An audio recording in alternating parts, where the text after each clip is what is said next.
You may think, looking at that artwork, that it might have come from some scruffy Occupy encampment, maybe at St. James Park or something. It actually is the front cover from the dangerously radical and left-wing Organization for Economic Cooperation and Development, their 2008 report, Growing Unequal.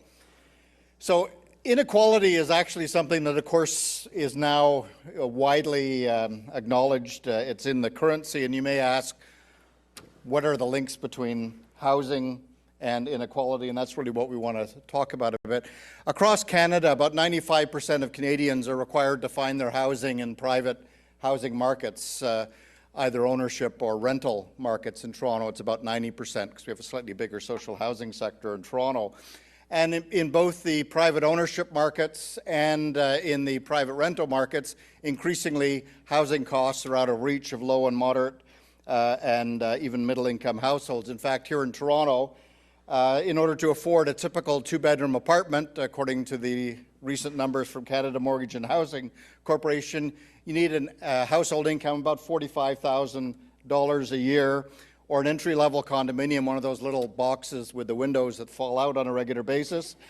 Those are about, you need a $71,000 household income in order to get that. Yet the problem in Toronto is that 1 in 5 households have household incomes of less than $18,000, so they're not even on the map. And half of all households in Toronto have incomes of less than $41,000, so barely even able to get into a rental apartment, let alone ownership. So equality or inequality really does matter. One of the most dramatic demonstrations of what inequality is doing in Toronto is our monthly affordable housing wait list. And this has become a little bit of an interesting dynamic every month when Toronto Housing Connections releases their latest monthly numbers. Every month since 2008, every month, month after month, since 2008, the wait list has set a new record. It's at the end of last year, it was 82,000 households on the wait list, went up in January, and it's now at over 85,000 households. So these are people that have been excluded from the mainstream private ownership and rental markets, desperate to find a home. And I think if there's one fact that illustrates dramatically the impact of poverty and inequality on housing, it's this relentless month after month record setting by our wait lists. Another way to look at it is to look at what you need to get a rental apartment in Toronto. Most low, moderate, middle-income households are required to look into the private rental market to find a home. The blue line on this graph shows, using Canada Mortgage and Housing Corporation numbers, the rent that a landlord is charging, and you can see it's relentlessly going up, has been going up. This goes from 92 to 2006, but it still continues to increase after 2006. The green line, which is kind of stagnant and dropping, shows the rent that a household can actually afford to pay based on the median renter household incomes. And that gap between the blue line and the green line, that is how households are struggling. And it's one of the reasons why we have 1 million households in Toronto that have to go to food banks, because they're putting more and more of their money into their housing costs, less money. It's why we have such a crisis in terms of things like medicine. So many working people who don't have access to drug benefits are struggling, and when a crisis comes along, that is the problem. Well, over the years, we've developed a basket of measures to address these issues, to deal with the problems that inequality and poverty distortions that they bring. And they range across the spectrum. They include things like housing benefits, rent supplements, housing allowances, direct payments either to tenants or to landlords to cover the gap between what the landlords charge and what the tenants can afford to pay. Rent regulation laws, which restrain that blue line, although as you can see, our rent regulation laws haven't really much restrained rents in Ontario. Typically, they rise faster than the rate of inflation, and they typically rise faster than the official rent regulation guidelines because of the way the rent regulation guidelines are structured. We've offered subsidies and credits to landlords, either directly or through the tax system over the years. And we've toyed with the idea of inclusionary housing, that is to try and cross-subsidize new affordable housing with existing private sector housing. Other measures that have been used are providing rent-geared income subsidies in social housing and affordable housing projects, mixed income housing projects, funding directly co-op and nonprofit housing. There's a new and emerging interest in social finance options, social impact bonds, and so on, and all of it based on a housing rights approach. The trouble with all these measures, and I hate to be old school about this, is most of them cost money. And nowadays, in our austere times, when governments are trying to enforce scarcity and tell us that they have no money, talking about money is a bit challenging.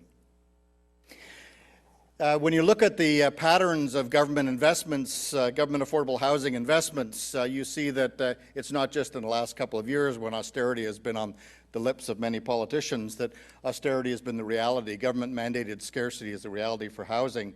In the top left, the red bar that's going down shows federal government investments in affordable housing as a percentage of GDP for a 20-year period from 89 to 2009. And you'll notice there is a slight upward bump after 2006. That's what some of us call the Jack Layton bump. In the 2005 Minority Parliament, Layton negotiated a deal with the minority Liberal government to put $1.4 billion into new affordable housing investments. And that came through the system and then went back out again. The chart on the lower right takes the numbers from 2007 and projects them out to 2016, and this is using Canada Mortgage and Housing Corporation, their latest corporate plan. And you can see again, the blue bar shows federal housing investments, and they actually peak in 2010. This is after the federal stimulus budget, where it was about $2 billion over 2 years invested in affordable housing as a result of the political circumstances of that minority parliament. But what you see is almost immediately that is going down and down and down. And the red bars show the number of federally subsidized homes across Canada. And what they show is in 2007, it was about 626,300 affordable homes supported across Canada. By 2016, it'll be down by more than 100,000 homes. And you think, our waiting lists are going up, housing circumstances across the country are worse than they've ever been, certainly in the last 20 years, and the federal government is going to take 100,000 subsidized units away from Canadians. And perhaps the most dramatic number, and this is the federal government's signature affordable housing program, it's called the Affordable Housing Initiative. Hardly a week goes by without a triumphal press release from the federal government about how great they are investing in the affordable housing needs of the Canadians. The Federal Affordable Housing Initiative is also tied in with the federal stimulus budget of 2009, which means that the program is in the phase of what the government calls scheduled termination. And that's about as gruesome as it sounds. What it means is by 2014, it'll be terminated into non-existence. There'll be $0 for affordable housing investments for the federal government. Now, it's bad enough when the federal government cuts, but the dirty little secret the Ontario government doesn't want you to know is that most Ontario housing investments are actually federal housing dollars that flow through Ontario to municipalities. Ontario does match or cost share some of those investments, but every time the feds cut a dollar, the province cuts a dollar as well because they're matching or cost sharing some of those programs, so we're losing.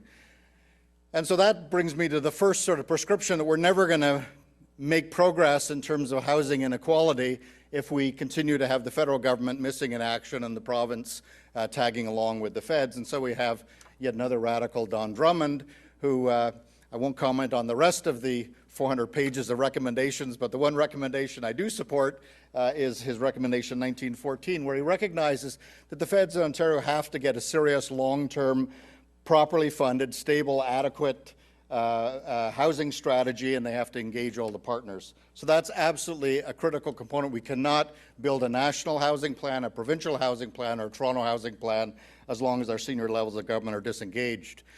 Now, the good news in Canada is we have a very smart and energized community housing sector. On our website, the Wellesley Institute website, we have the Canadian Housing EMAP. It currently lists about 420 or so local housing initiatives in every part of the country.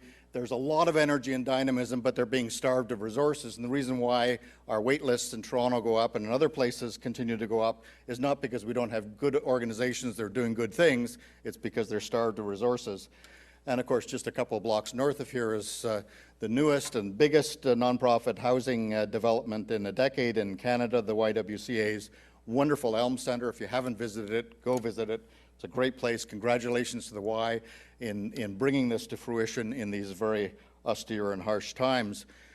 I do want to say as well, we also do have, actually and interestingly, a private sector that wants to play a role. And again, a few blocks east of here in Regent Park, the Regent Park redevelopment, many of us would have liked to have seen it take a slightly different course, but in fact it represents the largest urban regeneration project in Canada and one of the largest in North America. And at the moment, that project is being driven by a private sector developer because the public sector partner, Toronto Community Housing, was gutted and is just a limp organization at the moment.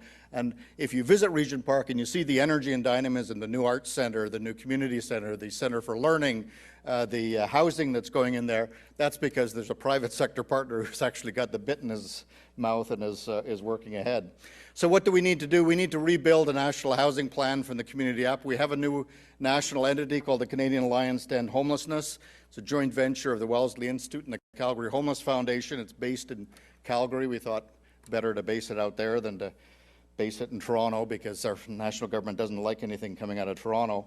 And it calls for a national housing plan built from the community up.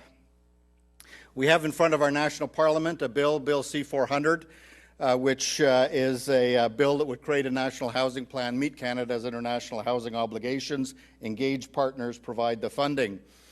We also have, by default, the Ontario government in their long-term affordable housing strategy where they forgot to include anything in terms of tools or resources or funding for long-term affordable housing, but they thoughtfully did include a requirement in their plan that by 2014, every municipality in Ontario, including Toronto, has to have a comprehensive plan in place to end homelessness, to ensure affordable housing for everyone, and comprehensive and integrated human and community services planning. So we actually have the basis now for engaging with municipal governments and saying, what are your plans for doing that? And finally, municipalities have been looking for stronger tools to be able to negotiate with our development sector. In Toronto, the problem in the last decade is not that we're not building housing, it's just we're not building the right kind of housing. We're building far too many tiny little overpriced condominiums and not enough of a mix of affordable housing. And we need to have development tools that allow the city to actually